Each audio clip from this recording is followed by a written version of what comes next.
Bismillahirrahmanirrahim. Assalamualaikum warahmatullahi wabarakatuh.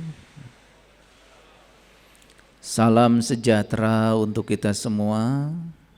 Om Swastiastu, Namo Buddhaya, salam kebajikan, Sampurasun. Rahayu Sagung Dumadi. Semoga seluruh makhluk hidup di semesta ini, baik yang kelihatan maupun yang tidak kelihatan di setiap ruang dan waktu, di semua tingkatan, senantiasa hidup berbahagia, bebas dari segala penderitaan, dan semoga kita semua selalu menjadi sumber cinta, sumber sukacita bagi semua makhluk. Segala puji hanya milik Allah, Tuhan yang senantiasa mengurus, mengatur. Dia sendiri menamakan dirinya adalah Rob,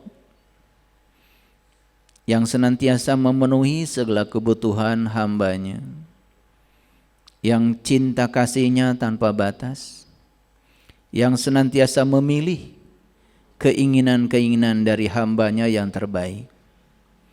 Dia tidak selalu meluluskan semua keinginan hambanya, karena dia yang paling tahu yang terbaik bagi seluruh hambanya. Mari kita puji dia bersama-sama membaca hamdalah.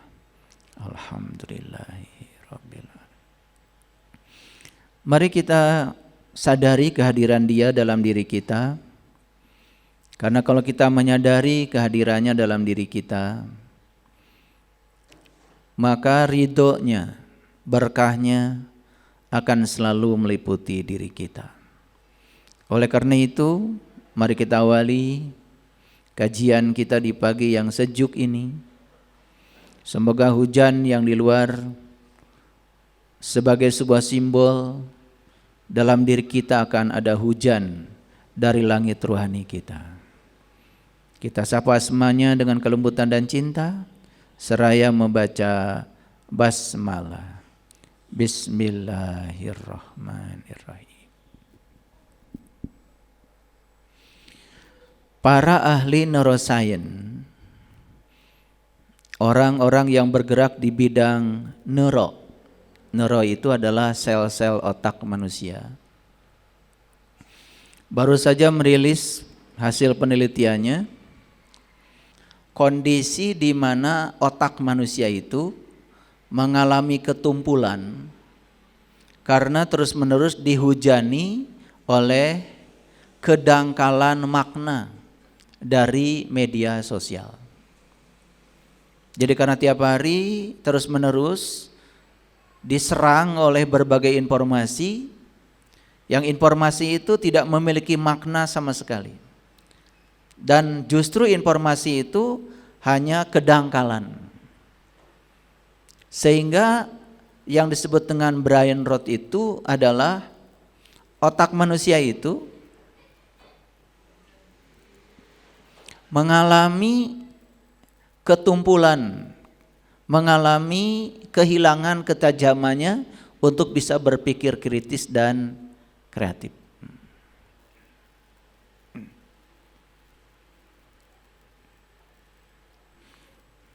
Dan kita merasakan itu. Ditambah lagi, lebih parah lagi karena apa? Dogma dan doktrin yang diciptakan oleh sekelompok manusia yang bertujuan untuk mengendalikan supaya potensi dari manusia itu tidak berkembang, terutama dari kelompok manusia tertentu yang tidak menghendaki kelompok-kelompok ini berkembang, potensi akademiknya, potensi intelektualnya, potensi spiritualnya. Dan kemudian diciptakan dogma-dogma dan doktrin yang akan membuat dia terbelenggu oleh dogma dan doktrin itu. Sehingga mereka yang tidak bisa keluar dari dogma dan doktrin itu tidak bisa memiliki keterbukaan terhadap pengetahuan baru. Nah, itulah yang disebut dengan melumpuhkan potensi manusia. Jadi diciptakan supaya komunitas ini tidak berkembang dan supaya tetap bodoh. Itulah penjajahan yang sangat halus. Dan penjajahan yang paling halus itu yang paling gampang dilakukan untuk orang-orang yang bodoh adalah lewat dogma dan doktrin agama. Sehingga dibiarkan aja dia sibuk dengan dogma doktrin agamanya, sehingga dia tidak bisa melakukan riset dan penelitian untuk menemukan rahasia yang lebih besar lagi, terutama tentang kehidupan ini. Makanya ada negara kaya dan kaya, ada negara kaya tetapi miskin, ada negara miskin tapi kaya, ada negara miskin dan miskin. Ada negara kaya dan kaya, negaranya kaya dan dia juga punya kekayaan sumber alam sekaligus juga kekayaan sumber daya manusia, yaitu hasil pendidikan yang memiliki keterbukaan. Nah, itulah yang kemudian menjadi negara adidaya. Dia kaya, negara kaya dan kaya.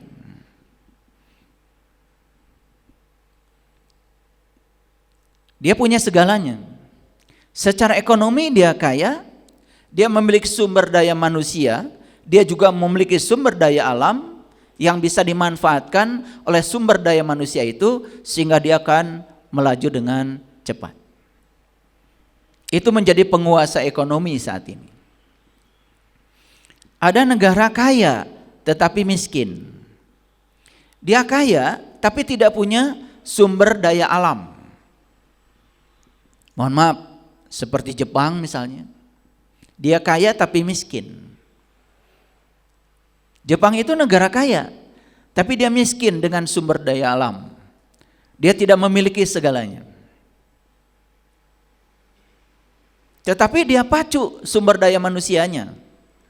Sehingga dia menjadi kaya lewat sumber daya manusia, walaupun tidak memiliki sumber daya alam, tetapi sumber daya alam yang mereka inginkan bisa diimpor datang ke negaranya. Ada negara miskin, ada negara kaya tetapi miskin, ada negara miskin tapi kaya. Mohon maaf, jadi Jepang itu negara miskin sebetulnya tetapi kaya. Jadi dia miskin dengan sumber daya alam, tetapi karena punya sumber daya manusia dia menjadi kaya. Nah, ada negara kaya tetapi miskin seperti kita. Jadi Indonesia ini masuk negara kaya tapi miskin. Kaya sumber daya alam, tetapi karena barangkali kita belum sadar pernah dijajah selama sekian puluh tahun, pernah dibekukan kecerdasannya, lalu diajarkan dogma-dogma dan doktrin yang menghalangi kita untuk keluar dari penjara itu, sehingga kita menjadi negara kaya tapi miskin. Kaya dengan sumber daya alam, tetapi sumber daya alam ini tidak bisa diproduksi untuk menjadi apapun karena manusianya terlalu asik dengan dogma dan doktrin, sehingga akibatnya menjadi miskin. Nah, lebih parah lagi, ada negara miskin sekaligus miskin. Jadi tidak punya segalanya itu. Sumber daya alam tidak punya, ya. Kemudian negara itu dihantui oleh doktrin dan dogma, dan tidak bisa keluar dari penjara itu, akibatnya menjadi negara miskin dan miskin. Jadi saya tidak mau kasih contohnya ya, takut ada yang tersinggung. Itulah bahayanya dogma dan doktrin. Nah, jadi hasil riset ini menyatakan bahwa kebanyakan manusia saat ini mengalami yang disebut dengan ketumpulan otak.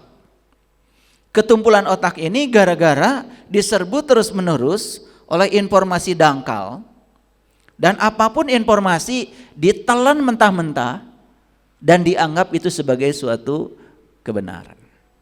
Apalagi kalau informasinya menggunakan kata agama, itu langsung dipercaya walaupun sumbernya belum tentu. Ya. Berbarengan dengan riset itu, ya, ada riset yang terbaru di dunia biofisika. Tokoh risetnya namanya Dr. Fritz Albert Popp dari Jerman. Beliau ini ahli biofisika. Jadi biofisika itu berarti bio itu biologi, fisika itu ya fisika. Jadi beliau ini punya dua keahlian, satu di bidang biologi, yang satu di bidang fisika. Temuan terbarunya adalah tentang biofoton. Jadi foton itu adalah cahaya. Foton itu gelombang elektromagnetik. Jadi biofoton itu dia memberikan sebuah hasil riset yang mengatakan bahwa segala sesuatu yang disebut dengan biologi, makhluk hidup, ternyata di dalamnya itu sesungguhnya adalah manifestasi dari foton. Foton itu adalah cahaya. Dan kesimpulan akhirnya adalah ternyata manusia ini aslinya adalah makhluk cahaya. Bayangkan ya, itu riset. Dan sebetulnya memang sejak dari dulu Al-Quran pun menyatakan bahwa ya, yang namanya manusia itu adalah makhluk cahaya. Jadi aslinya kita ini makhluk langit, makhluk cahaya, yang diutus ke bumi ini untuk mencahayakan bumi yang gelap ini. Jadi kalau manusia tidak memerankan dia sebagai penerang di bumi ini, malah justru menambah kegelapan bumi ini dengan menyebarkan kebodohan, hoax, kebencian, fitnah, dan lain sebagainya, berarti dia sudah kehilangan esensi sebagai makhluk cahaya. Jadi kita ini disebut biofoton, ya, makhluk cahaya. Nah, untuk para sahabat yang sudah membuktikan kalau dirinya adalah makhluk cahaya, saya sampaikan selamat. Untuk yang belum, segera belajar. Harus bisa membuktikan. Karena hasil riset ini ya, itu menguatkan apa yang dikatakan dalam kitab suci. Jadi Allah setelah menyempurnakan penciptanya, lalu meniupkan ruhku. Dan dalam Al-Quran, supaya ruh itu dikenal, maka oleh Allah ruh itu dijadikan sebagai cahaya. Wa ja'alnahu nuron, itu dalam bahasa Quran. Hebat ya. Nah, jadi tinggal menunggu waktu aja. Kebenaran itu secara perlahan itu akan menemukan titik terangnya. Ya.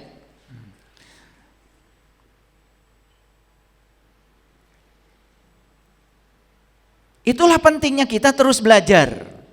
Dan belajar itu berarti kita menyediakan ruang untuk kehadiran pengetahuan-pengetahuan baru.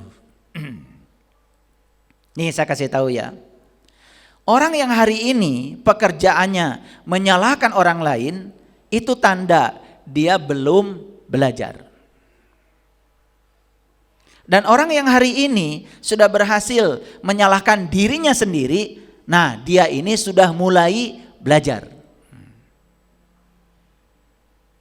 Orang yang sudah tidak menyalahkan orang lain, sekaligus tidak menyalahkan lagi dirinya sendiri, nah ini sudah selesai belajar. Kira-kira Bapak Ibu termasuk kelompok yang mana? Belum belajar, mulai belajar, sudah belajar.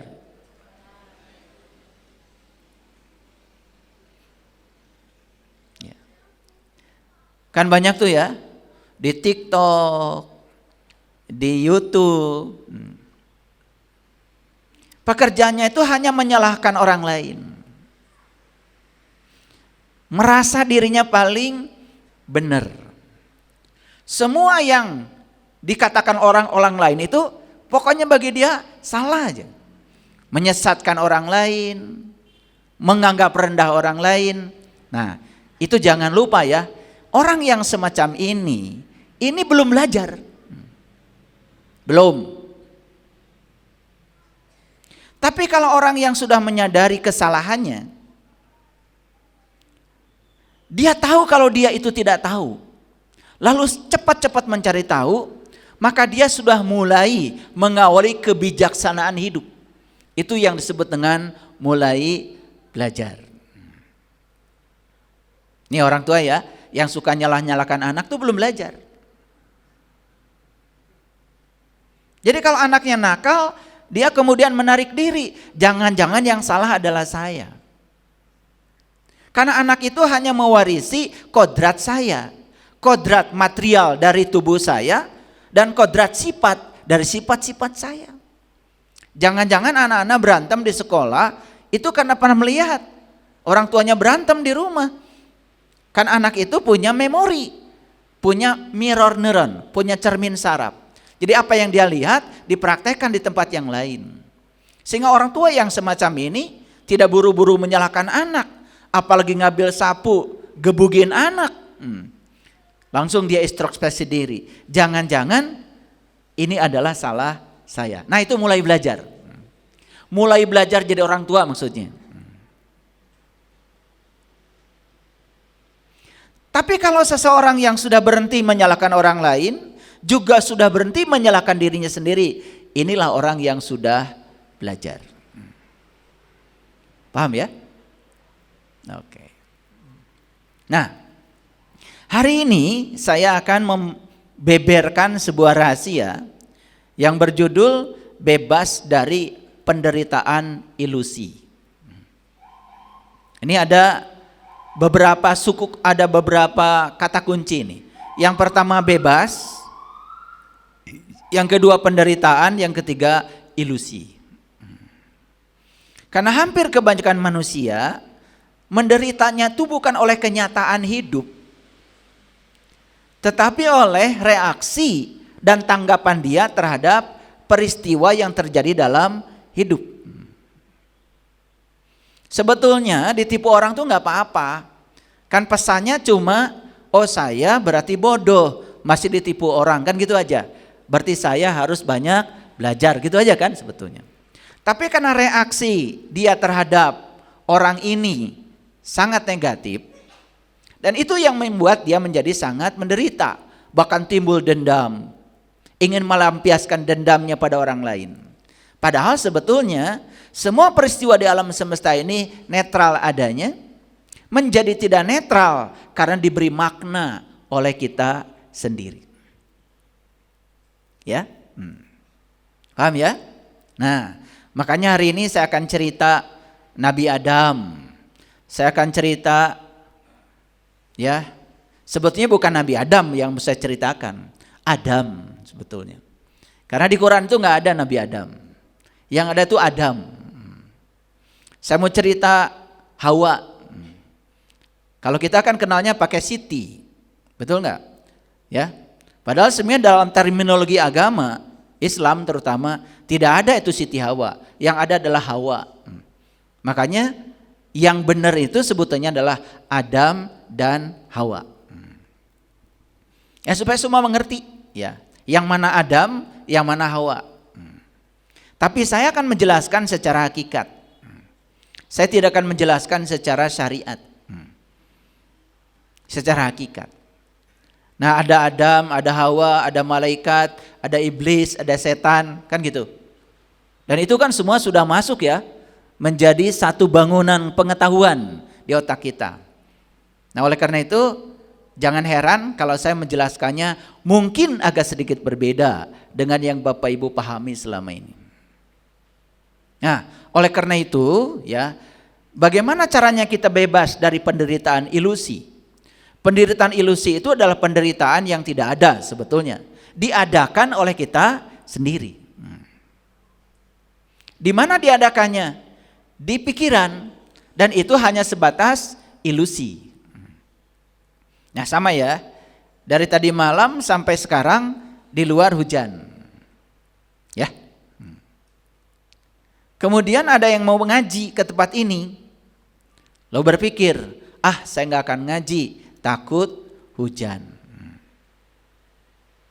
Padahal kan faktanya sekarang sudah tidak hujan.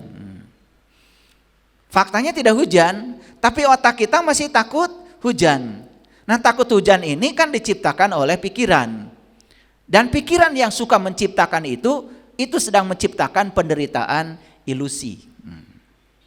Sama seperti begini, Bapak Ibu kan hari ini faktanya masih punya suami, masih punya istri, betul nggak? Tapi kemudian berpikir, gimana ya kalau besok saya tidak punya suami? Nah, itu penderitaan ilusi. Akhirnya tiba-tiba sekarang jadi menderita, padahal faktanya masih punya pasangan. Suka nggak begitu? Suka. Betul nggak? Mau pergi ke mall, di sini lalu berpikir, saya kalau pergi ke mall takut nggak ada parkir. Fakta apa ilusi itu? Ilusi kan? Itu hanya di pikiran saja. Tapi hati-hati karena pikiran ini sebetulnya sedang menciptakan kenyataan. Apa yang dirasa nyata oleh pikiran bisa jadi menjadi kenyataan walaupun saat itu masih ilusi. Jadi saya ini sama istri saya, kalau pergi ke mall, saking kuatnya pikiran saya bahwa saya akan dapat parkir paling depan dan parkirnya di situ-situ saja. Setiap saya ke situ, saya selalu dapat parkir di tempat yang sama, paling depan di situ, di timing yang sama. Dan itu bukan kebetulan itu. Bukan kebetulan. Ya? Oke. Sampai sini mengerti? Nah, ini yang akan kita beberkan. Jangan-jangan sebetulnya kita semua itu tidak menderita di kenyataan. Kita ini hanya menderita di pikiran akibat ilusi pikiran. Makanya pikiran itu sudah berulang kali saya sampaikan, tidak senang saat ini. Pikiran itu senangnya masa depan atau senangnya masa lalu, itu pikiran. Ya, pikiran. Jadi ikatan pikiran kita terhadap masa lalu dan pikiran terhadap masa depan itu bisa menciptakan penderitaan. Tapi penderitaannya itu hanya ilusi sebetulnya. Tetapi karena diyakini adanya, itu bisa menjadi kenyataan. Clear sampai sini? Judulnya udah bisa dipahami? Oke, kalau sudah bisa dipahami, bismillah ya, kita mulai. Saya ingin menyampaikan satu ayat di Quran. Ini surat Al-Furqan.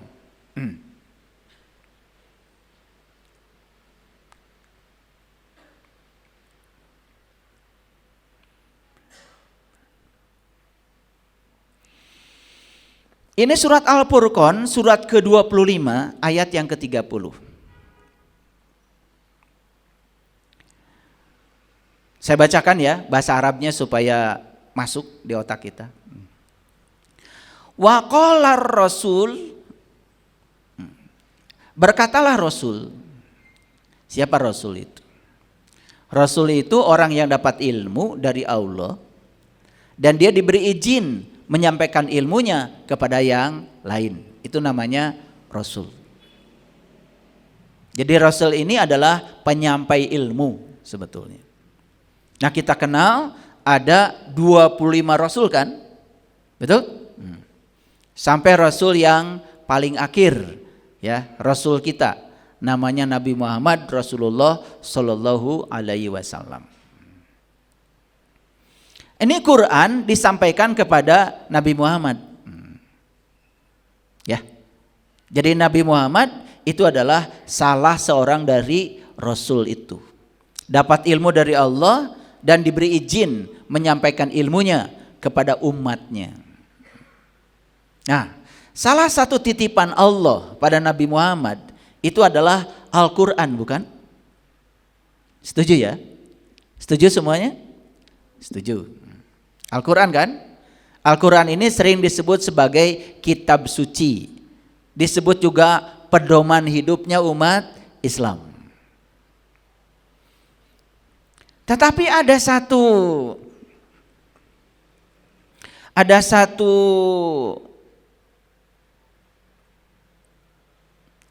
sebut saja ini keluhan ya sebetulnya. Keluhan, rintihan atau apapun namanya, yang disampaikan oleh beliau kepada Allah. Yang disampaikannya begini.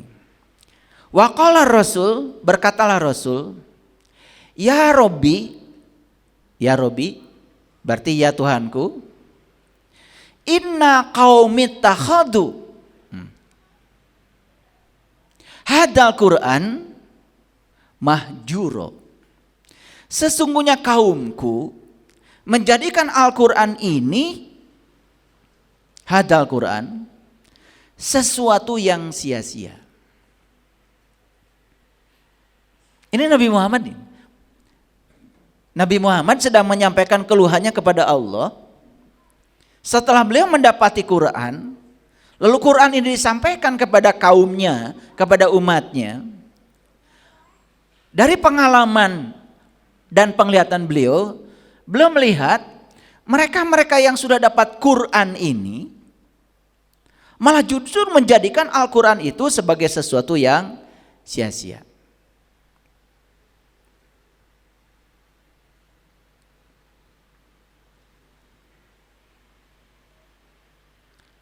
Kira-kira ayat ini secara konteks dalam kehidupan yang sekarang berlaku enggak?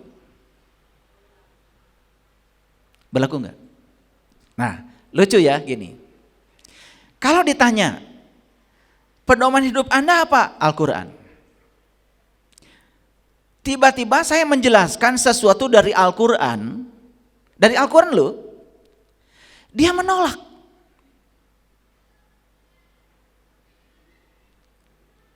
Karena di otaknya itu ada dogma, ada doktrin yang sudah mencengkram. Padahal dogma dan doktrin yang ada di otaknya itu bukan berasal dari Al-Quran. Cuma selama ini diklaim seakan-akan itu berasal dari Al-Quran. Paham ya? Fakta ini ada gak dalam kehidupan kita sehari-hari? Ada. Ulangi ya, ulangi.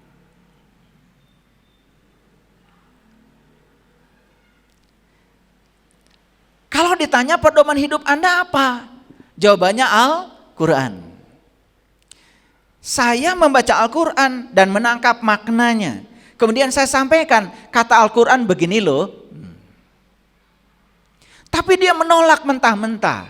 Karena yang disampaikan saya, walaupun kata Quran berbeda dengan yang diterima dia dari dogma dan doktrin yang berkembang selama ini, yang diyakini oleh dia sebagai Al-Quran. Kira-kira fenomena ini banyak gak terjadi? Akibatnya apapun yang disampaikan pada orang ini Al-Quran ini menjadi sia-sia. Dan itu yang kemudian dikeluhkan oleh Nabi Muhammad. Ya Robbi, inna qaumi takhadu hadal Quran mahjuro. Ya Tuhanku, sesungguhnya kaumku menjadikan Al-Quran ini sesuatu yang sia-sia. Nah, jangan sampai keluhan Nabi Muhammad ini secara pribadi ada pada diri kita. Setiap hari kita pegang Quran, setiap hari kita baca Al-Quran. Tetapi kita nggak ngerti pesannya apa, nggak ngerti isinya apa, bahkan tidak mengubah kehidupan kita menjadi lebih baik, tidak mengubah kehidupan kita menjadi lebih berkesadaran, tidak mengubah kehidupan kita menjadi lebih bermutu, tidak mengubah kebahagiaan kita menjadi lebih tinggi. Hidup kita gitu-gitu aja. Kira-kira fenomena ini sedang terjadi nggak sekarang? Sedang terjadi. Oleh karena itu, saya akan menjelaskan beberapa ayat dari Al-Quran nanti sebagai tes. Tes ya, tes. Nolak gak pikiran kita nanti? Kalau ada penolakan terhadap ayat yang saya sampaikan ini, berarti dalam diri kita ada dogma, ada doktrin, ada pengetahuan lama yang jelas-jelas. Bukan dari Al-Quran, yang kemudian dibenturkan oleh kita dengan kebenaran dari Al-Quran.